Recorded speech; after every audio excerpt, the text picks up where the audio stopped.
Tu crois que tu es auditif, que ton enfant est kinesthésique, qu'il faut adapter l'enseignement à son style pour qu'il puisse mieux réussir? Tu n'es pas seul, c'est une idée largement répandue, mais malheureusement, elle est fausse. Et pire encore, elle est contre-productive. Aujourd'hui, on va parler des neuromythes les plus tenaces dans l'éducation. Le mythe des styles d'apprentissage. On va démonter ça point par point avec des faits, des sources scientifiques et sans complaisance.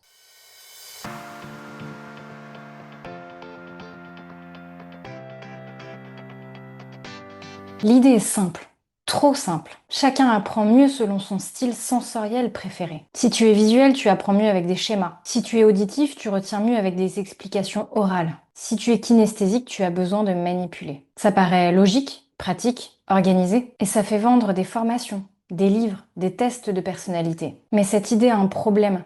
Elle ne repose sur aucune preuve scientifique. Cette idée reçue a explosé dans les années 1970. Des auteurs comme Howard Gardner ont popularisé les classifications d'intelligence multiples. Mais ce que beaucoup ont oublié, c'est que ces modèles sont des grilles de lecture, pas des preuves de fonctionnement cognitif. Et ce que la science a démontré depuis, c'est que cette histoire ne tient pas la route.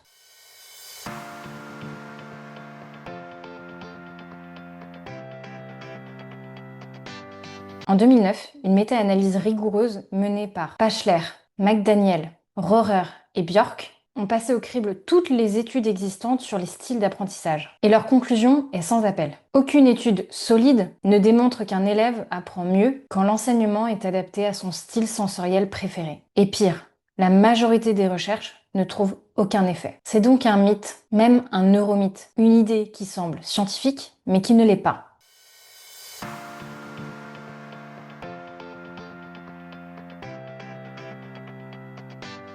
Le problème, c'est que ce modèle part du postulat que la forme de l'information prime sur le fond. Mais en réalité, ce qui compte, c'est le contenu lui-même et la manière dont il est enseigné de manière multimodale. Un élève auditif aura du mal à comprendre la géométrie sans schéma. Un élève visuel n'apprendra pas la prononciation d'une langue étrangère seulement avec des images, il aura besoin de l'entendre. C'est donc le type de contenu qui détermine la modalité la plus efficace, pas le profil sensoriel.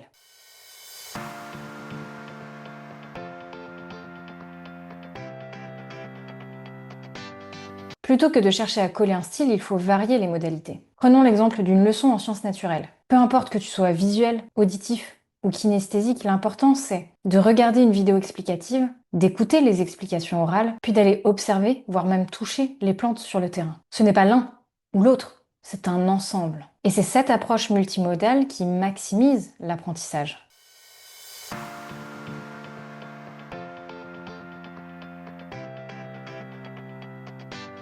Même si tu penses être auditif le jour d'un examen de mathématiques, tu dois lire, résoudre, visualiser. Aucun examen n'est pensé selon les styles d'apprentissage. La majorité des évaluations scolaires mobilisent plusieurs types de traitements cognitifs. Et un bon apprentissage te prépare à cette réalité. Pas une version idéalisée où tout est présenté selon tes préférences.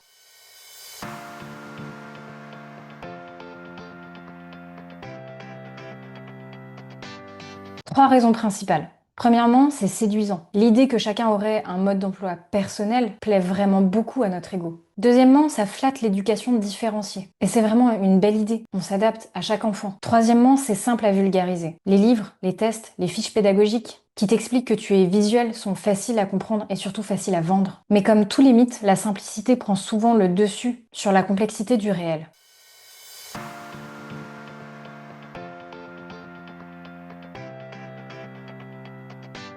L'idée des styles d'apprentissage n'aide pas les élèves et les enferme dans des cases, des étiquettes. Et surtout, elle détourne leur attention des vrais leviers, la qualité des contenus, la variation des méthodes, l'intelligence de l'enseignement. Si tu veux progresser, enseigner, apprendre efficacement, il est temps de laisser tomber ce mythe et de passer à une approche scientifique, nuancée et adaptée.